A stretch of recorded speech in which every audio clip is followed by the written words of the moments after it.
It feels like the longest time since I sat down to talk about books with you. So let's just get into it.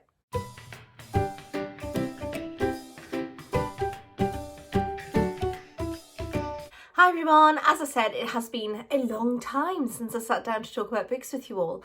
And yeah, I mean, I could go into a massive long story as to what I've been doing for the last couple of months, but we'll just skip that, shall we, and just move on to why you're really here, and that is the books. So unfortunately, it hasn't been a great reading time for me. I've only got 4 books here and I've been gone for like 2 months. So it hasn't been great. It really hasn't been great. But I've got a big unhaul coming soon as well, because I've been sorting through my books that I've got, and I'm just trying to sort of thin out my shelves a little bit and get rid of books that I've read maybe once and won't read again, or books that I just have no intention of reading. And so I thought I would just sort of, whilst I'm in the sorting out spirit, I would go through the books that I have read recently that I've kept on a pile on top of my bookshelf, and be able to put them away on my shelves in the appropriate places now that I've talked about them. So I've got 4 books to talk about here today, and I'm going to start with them in no particular order. I'm just going to grab this one. This is Life with the Afterlife, and this is by Amy Bruni, or is it Bruni? Or is it something completely different and I've mispronounced it? Basically, this was sent to me by my friend so that I could read it because she enjoyed it. And it is a non-fiction that journeys into Amy's sort of journey with the afterlife and all of her experiences. And I found this to be such an interesting read. Amy is a ghost hunter, and she talks about her experiences on a ghost hunting show, and some of the things that she's learned in her time, and some of the experiences she's had. And as someone who has a great interest in all things paranormal and the afterlife, this was fantastic for me and I really enjoyed it. I will say it's very easy to read as well. It is a relatively short read, but it is also really immersive, and I ploughed through this one, so I very much enjoyed it. And it was a little bit different for me as well. I haven't read anything that's non-fiction in the realm of the paranormal for a long time, and so it was really fun to dip my toes back into that world again. The next book that I read was this one. Now, this is another one that was also sent to me by my friend, and she knows that I have a thing for the Titanic, so does she, and we love reading books about the Titanic. And so I was planning on doing an entire Titanic month, but because my reading has been so off, so off, I really I'm struggling at the moment with reading. I only managed to read 1 of the books on my Titanic reading month, which was a bit tragic, but we will get there. We will get back into the mass reading that I used to do. At the moment, we'll rejoice in this one that I had. This is The Girl Who Came Home, and this is by Hazel Gaynor. And this is a story that follows a dual timeline. We have modern day, which I believe is 90s when this was written. So we have sort of modern day, but it is actually in the past now. But we've got modern day Chicago area, and we also have back to early 1900s Ireland and the Titanic.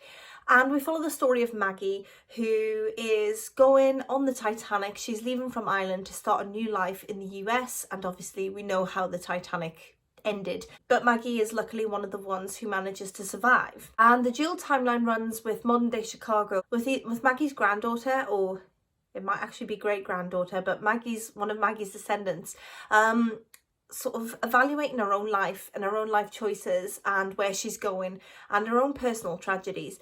And she gets talking to her grandma, and they talk about the hidden story the night of the Titanic sinking, and Maggie's never opened up about it before, and she decides to tell her story.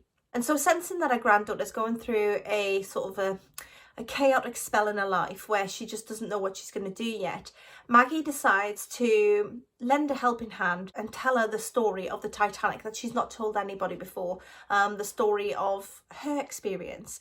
And her granddaughter just happens to be a journalist who is in a bit of a sabbatical after a family tragedy. And I really liked the way this all came together. I thought it was an interesting tale. It incorporates the Titanic and historical fiction, which I really enjoy. But it also incorporated that sort of family bond that is another thing that I enjoy reading about. And again, this was another very enjoyable read. Next book that I got through was this one. This is Stephen King's The Mist.